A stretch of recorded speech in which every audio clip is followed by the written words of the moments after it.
Assalamualaikum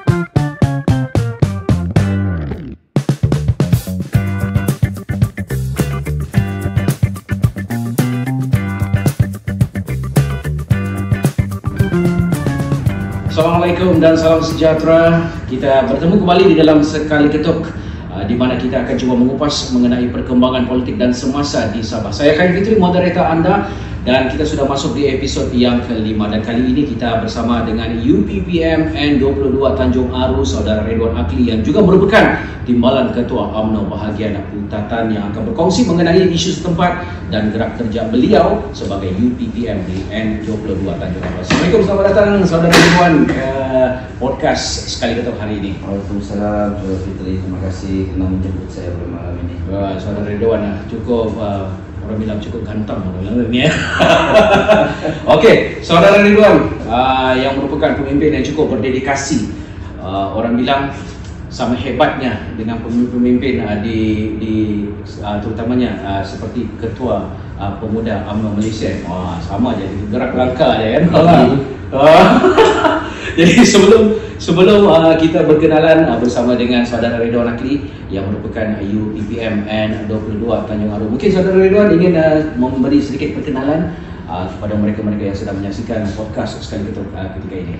Ya, Saudara Fitri, terima kasih sekali lagi kerana menjemput saya pada podcast Sekali Ketuk pada malam ini. Pertamanya, bagi yang belum mengenali diri saya, nama saya Muhammad Ridwan bin Dato' Haji Akli. Saya sebelum berkecimpung dalam dunia politik adalah seorang pengamal undang-undang, yaitu seorang peguam. Sejak 2004 di admitted ke depan. So, selepas pada 2019, saya fikir 2019 saya bergiat secara aktif dalam politik dan menjawat jawatan Ketua Pemuda UMNO Bahagian Putatan ketika itu. Dan pada pemilihan yang 2 tahun lepas, saya telah bertanding sebagai Timbalan Ketua UMNO Bahagian Putatan dan alhamdulillah telah menang pemilihan tersebut. Dan kini, jawatan kini, saya adalah seorang pemimpin pembangunan masyarakat di UPPM N22 Tanjung Aru yang di bawah jabat Ketua Menteri. Okey, sebelum kita ingin mengupas dengan lebih lanjut mengenai gerak kerja beliau selaku UPPM di N22 Tanjung Aru, mungkin Saudara Akli ingin kongsikan sedikit isu-isu setempat, yang terutama di tempat Saudara Ridwan yang mungkin sedang hangat dikatakan ketika ini.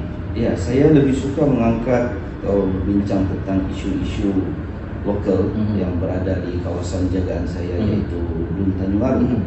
Kalau kita lihat Dun Tanjung Aru ini, kedudukannya adalah di bandar, tengah-tengah bandar. Dan Dun Tanjung Aru ini mempunyai 3 mungkin, yaitu mungkin Pulau Gaya, mungkin Sembulan, dan juga mungkin Tanjung Aru. Saya kira agak susah, agak sukar ya untuk menjaga 3 mungkin gitu ya. Kesukaran itu tidaklah terlalu sukar karena lokasinya tidak berjauhan. Jadi kita senang untuk accessibility itu senang. Cuma isu-isu yang ada di kawasan ini terlalu berat bagi saya. Kalau kita lihat, dia terlalu berat, memandangkan dia di dalam kawasan bandar. Tetapi isu-isu tersebut jarang berlaku di bandar. Contohnya seperti infrastruktur. Contohnya seperti infrastruktur. Apabila kita lihat kawasan bandar ini, sepatutnya infra di kawasan itu baik. Tetapi apabila kita ambil contoh di Kepulauan Gaya, infra di kawasan Kepulauan Gaya, saya boleh katakan agak daif.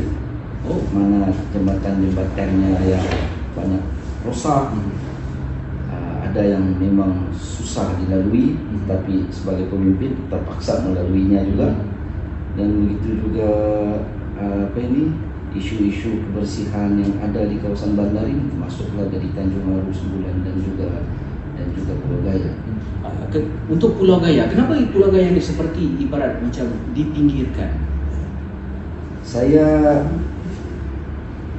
memang pertamanya saya local boy Tanjung Aru. Tanjung Aru ini telah dipimpin oleh YB yang sebelum ini. Saya tidak begitu mengetahui sejauh mana mereka menjaga kawasan, especially di Kepulauan Gaya. Tapi apabila saya telah sebelum juga saya dilantik sebagai PPM Populasi Menjawab Jabatan Ketua Pemuda UMNO, saya telah turun ke Pulau Gaya dan melihat sendiri kedaifan yang ada di Kepulauan Gaya. Dan apabila pada pilihan raya 2020 yang mana saya telah diberikan kepercayaan untuk bertanding, dan saya hebatkan lagi ataupun saya aktifkan lagi untuk melihat keperluan-keperluan yang ada di Kepulauan Gaya, begitu juga di Tanjung Aru dan juga Sembulan.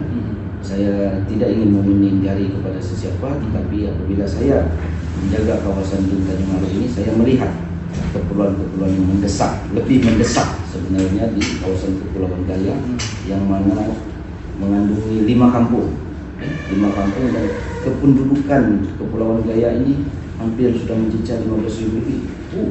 Jadi saya melihat ada keperluan yang mendesak yang membuatkan saya selaku pemimpin di kawasan Induk Tanjung Aru ini memberikan perhatian yang sedikit lebih tanpa mengabaikan tanggung jawab di Tanjung Aru dan Sembulan juga, dan supaya Kepulauan Gaya ini mengikuti arus pembangunan selari dengan kawasan kita yang berada di bandar. Ini satu cabaran bagi seorang pemimpin, terutama saudara Ridwan yang memegang UPPM di N22 Tanjung Aru ya. Iya, sebab persepsi juga satu perkara. Persepsi orang ramai di luar terhadap Kepulauan Gaya. Even di Sembulan sebenarnya, persepsi orang luar mengatakan contoh Sembulan seperti black area, nama seperti black area. Tetapi tugas kita sebagai pemimpin, ya, kita perlu buat perubahan untuk menghilangkan persepsi tersebut. Begitu juga dengan Kepulauan Gaya. Kepulauan Gaya dikatakan adalah PTI. Tetapi apabila saya masuk ke Kepulauan Gaya, orang baca banyak. Saya apabila masuk ke Pulau Gaya, contohnya di kampung Lobong dan Torong Lobong, saya berbahasa Bajau. Dengan saya berkomunikasi dengan mereka berbahasa Bajau, dan saya lihat persepsi orang selama ini tidak betul.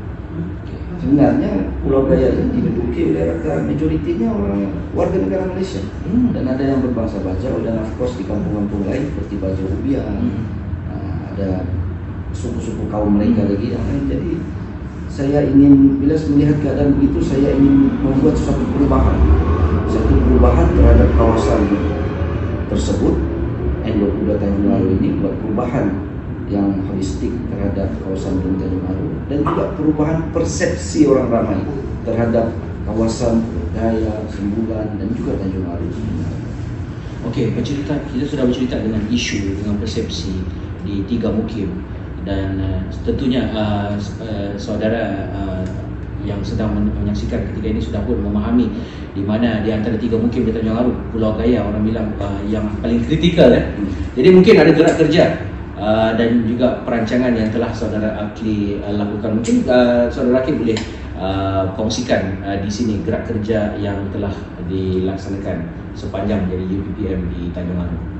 Okey, saya kalau soalan itu saya kembangkan sedikit jawabannya.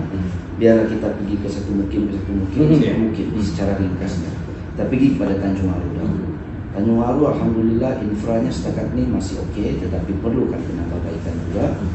Namun isu di Tanjung Aru ini saya fikir satu Sabah sudah tahu, yang mana isu rumah bangsa. Rumah bangsa mau dirobohkan, rumah bangsa dihalau, dikatakan dihalau, atau tanah tersebut ingin diambil semula oleh PBB. Jadi bagaimana status dia sekarang? Status rumah bangsa terkini, saya sendiri sebenarnya daripada hari pertama memperjuangkan dan mempertahankan kehendak penduduk-penduduk di sana. Namun dalam masa yang sama sebagai UPPM, saya adalah wakil kerajaan di kawasan ini, tetapi saya bertindak sebagai mediator terhadap pihak kerajaan dan juga pihak penduduk agar satu solusi yang baik dapat dicapai. Dan isu ini telah berlanjutan hampir lebih 2 tahun sebenarnya. Jadi saya mengambil inisiatif berbincang dengan PBB, berbincang dengan menasihati penghuni-penghuni, sebab at the end of the day tanah tersebut adalah tanah milik PBB, dan mereka melihat satu keperluan untuk membina semula ataupun redevelop kawasan tersebut, menanamkan bagi mereka kawasan rumah bangsa ini sudah tidak selamat.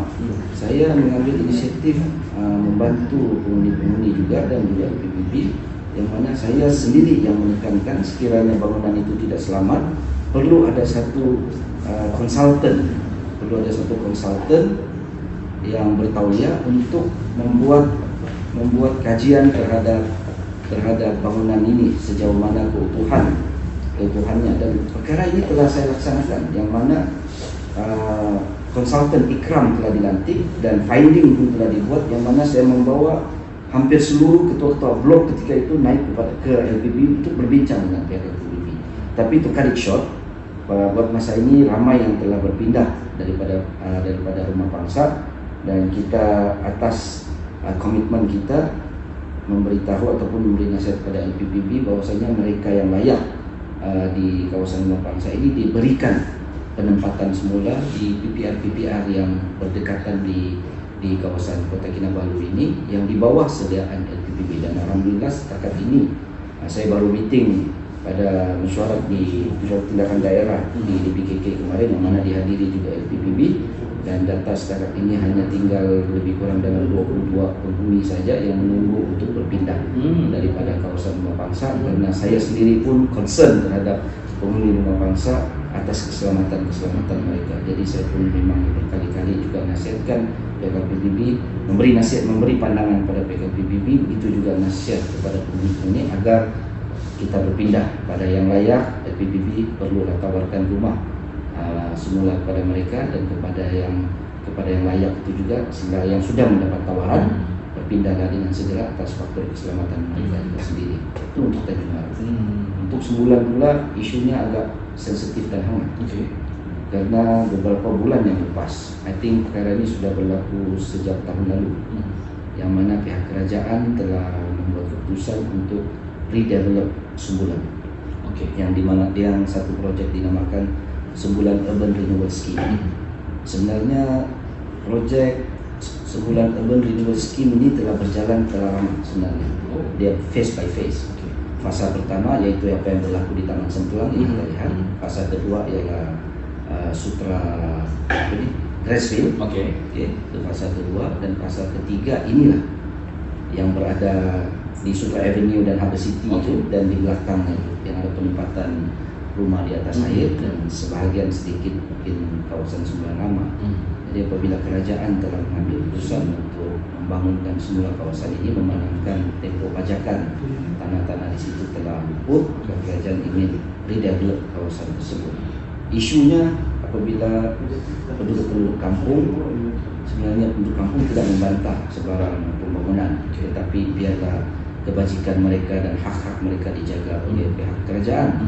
Dan perkara ini juga saya tekankan kepada pihak kerajaan melalui DBKK, yang mana DBKK adalah agensi pelaksana, dan kita sentiasa berbincang dan memberi pendapat bagaimana cara yang terbaik untuk kita menyelesaikan masalah ini supaya kerajaan pemenang, penghuni.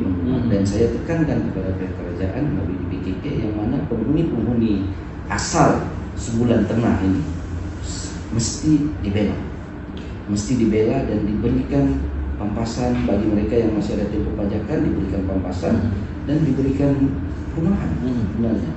Jadi perkara ini pernah keluar beberapa kali di media sosial apabila ada perubahan dilaksanakan, dan sehingga sehingga membuatkan saya, dan to be fair ketika itu saya juga berbincang dengan ahli parlimen Kutatan ketika itu, untuk kita sama-sama berbincang dan mencari satu solusi yang terbaik. Sekiranya belum ada pembangunan dibuat, perubahan jangan dulu dibuat. Sebab penghuni yang ada di sana rata-ratanya memang masih lokal, orang Sembulan. Memang kalau orang Sabah cakap tengguni dia di sana lah. Ada sebilangan besar di sana.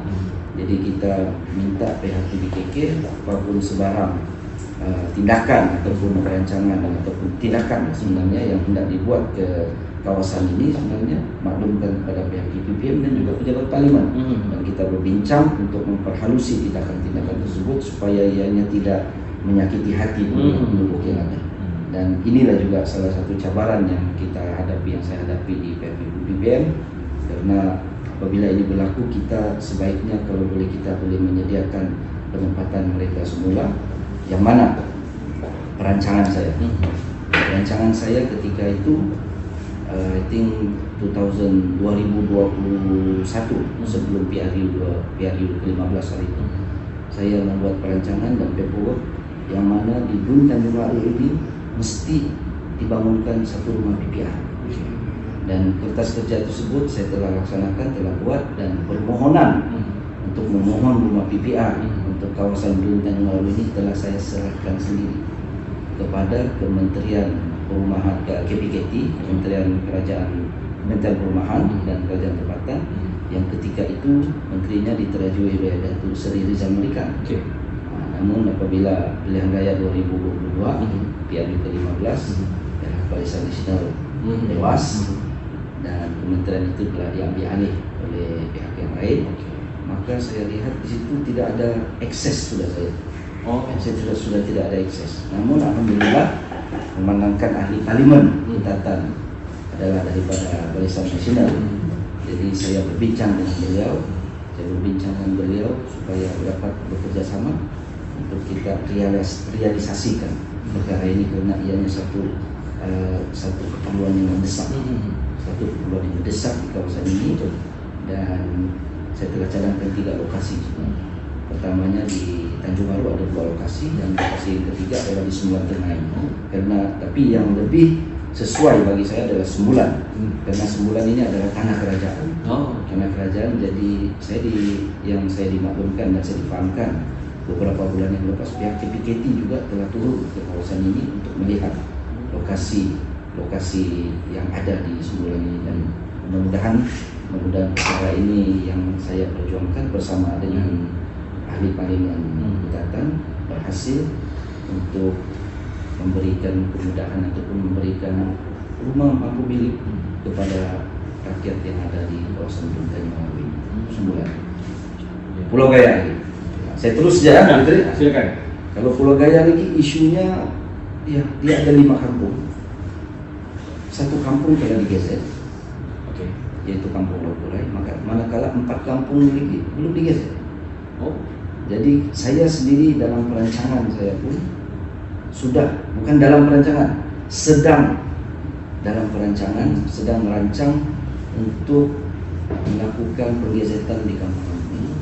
Jadi beberapa mesyuarat telah diadakan bersama pihak DBKK, yang mana saya telah dimaklumkan ada keputusan yang menyatakan bagi kawasan kampung-kampung yang telah lama diduduki oleh warga negara kita lokal, maksudnya yang belum digeser, perlulah digeserkan dengan segera. Jadi saya mengambil peluang itu. Saya sudah buat permohonan sebelum ini, tetapi dia masih pending. Tapi apabila mendapat keputusan seperti ini, saya terus bercakap dengan Datuk Seri Mayor ketika dalam mesyuarat, yang mana kita boleh lihat keperluan pengesetan kampung untuk Kepulauan Gaya, yaitu 4 kampung itu, supaya data setinggan di kawasan daerah KK ini boleh berkurangan. Bayangkan sekiranya 4 kampung itu kita boleh geserkan sebagai kampung, wartakan sebagai kampung, maka kategori mereka yang dianggap setinggan itu sudah terhapus. Jadi koloni-koloni setinggan berkurangan. Jadi ini salah satu perjuangan ataupun komitmen saya juga kepada kawasan Kepulauan Gaya, selain daripada memperbaiki dan menambah baik infrastruktur yang ada di kawasan Pulau Gaya dari segi titiannya, jembatan-jembatannya, jeti-jetinya, dan juga baik-baik kuli rumah yang begitu daif di kawasan di kawasan Pulau Gaya maupun Sembulan dan Tanjung Waru. So basically itulah antara isu-isu yang agak besar di kawasan Dun Tanjung Waru ini. Memang mungkin orang luar melihat Dun Tanjung Waru di kawasan bandar tidak ada masalah, tapi macam saudara Fikri cakap tadi, mungkin ada cabaran atau susah menjaga kawasan. Bagi saya tidak susah, tetapi isu-isunya itu besar, yang perlu ditangani dengan baik, perlu ditangani dengan ide-ide yang bernas, supaya agar perancangan-perancangan yang dirancang ataupun yang bakal dilaksanakan oleh pihak kerajaan selari dengan kepuasan hati penduduk-penduduk yang terkesan dengan isu-isu ini. Saya ucapkan syabas dan tahniah kepada saudara Ridwan kerana menjadi seorang pemimpin UPPM di Tanjung Aru. Saya kira saudara Ridwan merupakan seorang pemimpin yang orang bilang boleh membantu sesiapa saja tanpa diskriminasi dan tanpa syarat. Syabas dan tahniah saya ucapkan kepada saudara Sudah tanggung jawab. Ridwan. Jadi saudara Ridwan, secara kasarnya berapa jumlah pengundi di Tanjung Aru sebenarnya? Tidak perlu kasar, saya boleh bagi the exact numbers. Okey. Jumlah pengundi setakat daftar pemilih bulan Mac 2025 di Tanjung Aru mempunyai pengundi seramai 21.155 orang. Ramai ya. Yang mana majoriti komposisi kaum didominasi oleh kaum bumi putra Islam, yaitu lebih kurang 61%. 69%. Dan bumi putra kaum Cina 19.1%, kurang macam itulah. Dan yang lain-lain itu adalah BBI dan juga kaum lain. Dia berbeza. Waktu pilihan raya 2020 PRN ke-16, komposisi pengundi di Dun Tanjung Aru hanya 14.940. Ini satu peningkatan yang agak mendadak. Disebabkan ialah automatic registration dan pengundi-pengundi muda, maka ianya mendadak sehingga 21.155 setakat Mac 2025. Tapi sekarang sudah masuk bulan Julai, jadi saya pikir ada pertambahan lagi itu saudara lebih Ridwan. kurang 1.000 maybe, 2.000 maybe. Ada kemungkinan. Ini satu cabaran yang agak besar saudara Ridwan untuk menjaga seramai hampir 26,000 rakyat di kawasan Tanjung Aru. Dan sekali lagi saya ucapkan syabas dan tahniah kepada saudara Ridwan yang orang bilang boleh menjaga hati masyarakat di Tanjung Aru. Bukan mudah orang bilang mau jaga hati masyarakat ni. Orang bilang bukan jangan cakap 10 orang, satu orang menjaga hati pun agak sukar ni. Cabaran dia tu terlalu besar sebab sepanjang tempo saya menjaga kawasan ini, saya fikir kita di Sabah ini ada 73 dun yang negeri. Saya tidak fikir, tapi kalau saya silap boleh perbetulkan saya. Saya tidak fikir ada kawasan dun ini mengalami kecabaran yang saya hadapi di kawasan Dun Tanjung Aru dari segi bencana. Selama saya memegang sejak Desember 2020 sehingga ke hari ini, bencana yang dialami oleh kawasan Dun Tanjung Aru yang saya handle sebanyak 14 bencana, yaitu 15 bencana, yaitu 12 bencana kebakaran sepanjang 4 hingga ke 5 tahun ini, dan 3 bencana ombak besar dan angin ribut kencang. Boleh saudara Ridwan kongsikan sedikit macam mana saudara Ridwan mengatasi bencana-bencana itu? Bencana pertama saya ingat lagi, bencana pertama pada bulan Mac 2021 yang mana kebakaran besar Kampung Loko Raya. Melibatkan lebih 62 rumah dan ianya berlaku di waktu malam. Dan saya ketika itu tidak dibenarkan masuk ke Pulau Gaya. Saya bersama mantan Mayor Kota Kinabalu yaitu Datuk Mahiza. Kami berdua sebenarnya ingin masuk, tetapi tidak dibenarkan atas keselamatan dari pihak Polba. Jadi saya menyusun perpindahan penduduk mangsa-mangsa daripada Pulau Gaya itu ke Tanah Besar. Kami tunggu di jeti Tanah Sabah. Dan kita sediakan lori, kita sediakan makanan yang secukupnya, dan kita sediakan pusat pemindahan sementara yang berada di Sembulan. Untuk secara ringkasnya, apabila dalam 12 bencana kebakaran ya, ini bukan mau up diri lah, tapi ini reality. Kita berkongsi hari ini. 12 bencana kebakaran itu hanya satu saja kebakaran saya tidak berada di kawasan. Ketika itu saya berada di Kuala Lumpur.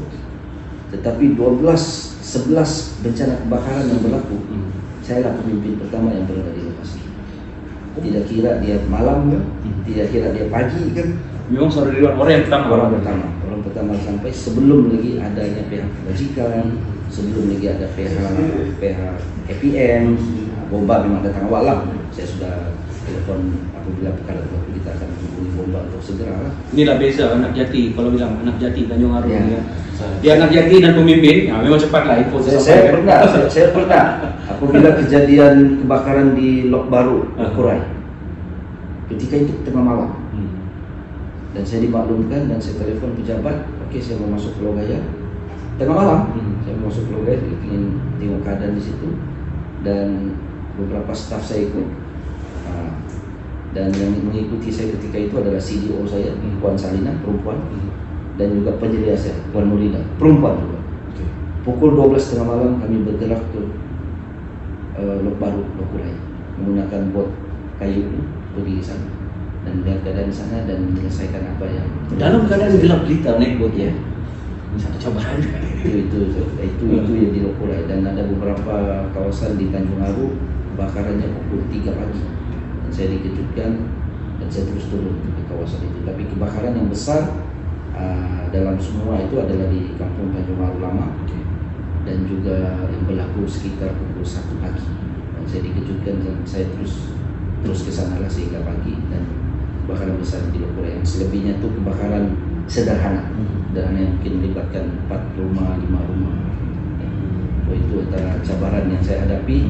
Kebakaran sejak 12, 3 bencana angin kencang dan ombak, dan mana semua bencana ini alhamdulillah dapat saya atasi dengan baik melalui pengalaman yang begitu banyak sudah, dan juga arahan-arahan yang telah saya berikan kepada pimpinan yang ada di kawasan seperti KKK, ketua kampung dan juga unit PPM saya sendiri melaksanakan kerja-kerja pancian data, ambil data-data mangsa sebelum pihak JKN atau Jabatan Bajikan turun. Kami telah sediakan kesemuanya untuk diserahkan pada jabatan JKN untuk diverifikasi sekali. Dan dari segi bantuan, alhamdulillah selaku UPPM saya mengambil inisiatif mengambil inisiatif untuk memohon bantuan-bantuan. Pertamanya kita tengok daripada agensi kerajaan, yaitu daripada agensi agama, MUIS, Zakat, Baitul Mal, dan kita minta dengan pihak kebajikan. Alhamdulillah setakat ini bencana-bencana yang saya handle semuanya mendapat bantuan yang secukupnya, dan bantuan yang besar diberikan oleh pihak kerajaan negeri. Contoh pada kebakaran di Tanjung Aru Lama, saya berjaya mendapatkan bantuan daripada kerajaan negeri ketika itu sebanyak membekalkan alat-alat bina rumah semula sebanyak 20.000 setiap masa. Ya, jadi kita bekalkan alat-alat tersebut, dan juga kita dapat peruntukan daripada kerajaan negeri untuk membina semula infra yang ada yang terjejas ataupun yang musnah akibat bencana tersebut. Dan satu lagi, kebakaran Tanjung Aru ini dia spesial sedikit, bukan spesial lah, dia agak menyentuh di hati saya sebab kampung saya sendiri Tanjung Aru Lama. Dan kawasan terbakar itu sebenarnya kategorinya setinggan, sebab ianya berada di atas jalan, maksudnya tanah kerajaan. Tapi alhamdulillah atas komitmen saya telah mengajukan satu aduan kepada Yang Amat Ketua Menteri ketika beliau membuat kawasan tersebut, bahwasanya mangsa-mangsa yang terkesan adalah lokal kampung Tanjung Aru. Ada yang tinggal di sana sebelum saya lahir. Jadi saya minta budi bicara dan jasa baik kerajaan ketika itu untuk memberikan penempatan semula itu pada mereka. Dan alhamdulillah usaha saya itu berjaya, yang mana saya sudah berjaya mendapatkan 18 slot penempatan semula mangsa-mangsa kebakaran tersebut. Dan kawasan tersebut tidak lagi dikategorikan sebagai istimewa, Terus dijadikan sebagai kawasan kampung lah. kawasan kampung, part of the kampung, tapi dia adalah lot mangsa kebakaran. Syabas, dan tanya sekali lagi. Itulah itu Pada saudara Ridwan. Kalau mau cerita lebih panjang saya rasa satu malam sudah. Saya cukup teruja. Saudara Ridwan merupakan seorang pemimpin, orang bilang pemimpin muda di Sabah, yang orang bilang boleh turun padang tidak kira masa, yang boleh bantu setiap masyarakat, tidak kira siapakah masyarakat itu, tidak kira kaum sekalipun. Syabas dan tahniah sekali lagi saya ucapkan kepada saudara Ridwan. Jadi saudara Ridwan ni orang bilang sudah season di Tanjung Aru. Orang bilang asal ada Asal ada kejadian, asal ada orang minta bantuan, Saudara Ridwan lah orang yang pertama yang akan berada di sana. Ini sempena dengan PRN yang ke-17 yang akan diadakan tidak lama lagi. Macam mana dengan kawasan di Saudara Ridwan? Mungkin ada muka-muka baru yang tiba-tiba muncul kan? Biasalah kan, mau PRN kan? Tiba-tiba muncul nih orang bilang kan, mau PRN. Apa komen Saudara Ridwan? Saya ini pengamal undang-undang. Saya percaya dengan konsep demokrasi. Ya. Itulah juga konsep yang ada di negara kita, demokrasi. Tapi kalau kita lihat landscape politik pada ketika ini, pengundi lebih bijak sekarang. Pengundi lebih bijak. Mereka boleh membuat keputusan sendiri dan apa yang mereka mahukan. Apa yang saya lihat, pengundi-pengundi ataupun masyarakat mahukan seseorang pemimpin yang boleh berkhidmat buat mereka dan boleh menjaga kesejahteraan kebajikan mereka dan sentiasa berada di kawasan untuk membantu. Jadi for the past 4 to 5 years, saya sejak daripada sebelum PRN ke-16 lagi saya sudah start bekerja berkhidmat di Tanjung Aru ini, dan sehingga sekarang kebelakangan 4 tahun ke belakang, saya boleh katakan tidak ada pemimpin lain yang turun. Ya betul, saya sebagai UPPM dan melaksanakan tanggung jawab saya. Tapi saya juga seorang timbalan Ketua UMNO Bahagian Utara. Sebelum ini saya tidak nampak. Tetapi seperti saya katakan, saya percaya dengan konsep demokrasi. Siapapun boleh menawarkan diri berkhidmat di kawasan. Lebih-lebih lagi sekarang ini, ramailah yang sudah turun. Ada yang, saya bagi contoh sedikit lah, ada yang datang memberikan baju Melayu, semua baju Melayu, bagi nomor telepon sudah, kalau ada apa-apa masalah boleh telepon saya. Ada yang sudah turun memberikan bakul makanan, ada yang membuat aktiviti kemasyarakatan, ada yang sudah mulai melawat orang-orang sakit, orang-orang warga emas, dan banyak perkara lagi. Dan saya mendapat laporan-laporan sebegini sebenarnya. Jadi saya punya maklum balas satu je. Saya bilang biarkanlah mereka mau berkhidmat, tetapi akhirnya kuasa itu di tangan masyarakat apabila nanti mengundi. Sebab bagi saya committed dan komitmen saya konsisten daripada hari pertama sehingga ke hari ini, dan saya berpegang kepada prinsip saya, tidak ada janji, lihatlah bukti. Betul. Tidak ada janji, lihatlah pencapaian. Itu. Jadi pada mereka yang baru mau masuk ke kawasan, saya ucapkan all the best. Sebab memang tidak ada. And then YB yang ada pun, mereka jarang turun ke kawasan. Jarang turun ke kawasan. Jadi apa-apa semua pergi kepada UPPM. Apa-apa aduan UPPM yang akan turun. Dan kekangan yang kita hadapi, kita bukan macam YB. YB ada peruntukan. Betul. UPPM tidak ada peruntukan. Betul.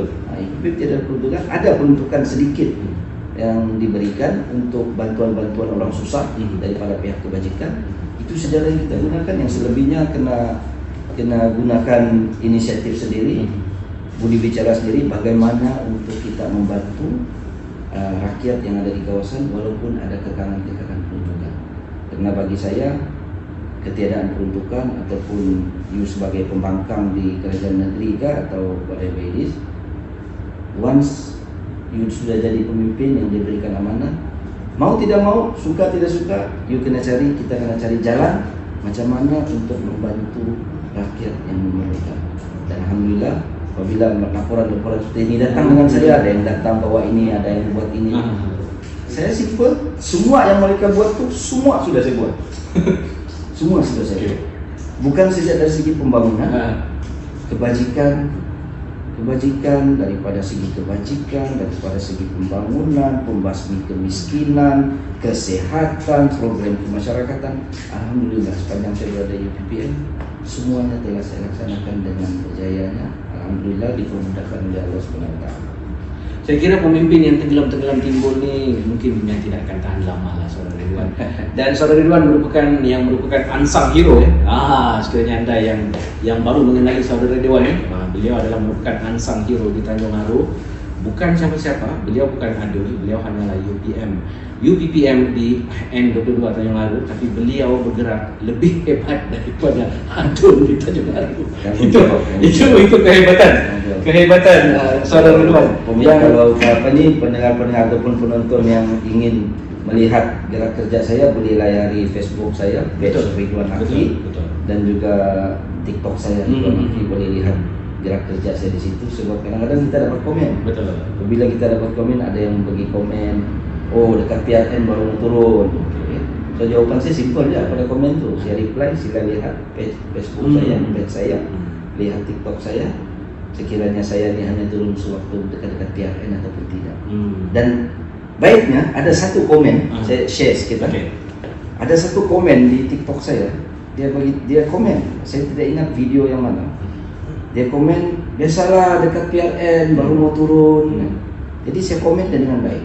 Saya bilang, saya katakan, saya reply komen tersebut, boleh lihat Facebook saya, Ridwan Akli, dan juga TikTok saya juga. Tapi yang lama dengan Facebook lah. Lihat Facebook saya, lihatlah gerak kerja saya, sama ada saya hanya turun dekat PRN ataupun tidak. Dan baiknya orang tu reply. Saya tidak ingat nama dia reply, minta maaf Tuan, saya sudah rujuk, saya sudah cek, minta maaf. Memang Tuan sudah bergerak lebih awal daripada ini. Syabas dan tahniah. Saya pun okay. Berarti bila kita bagi reply itu ada orang rujuk. Yang dah rujuk tu mungkin fake account. Betul. Inilah dikatakan pemimpin unsung hero sekali lagi.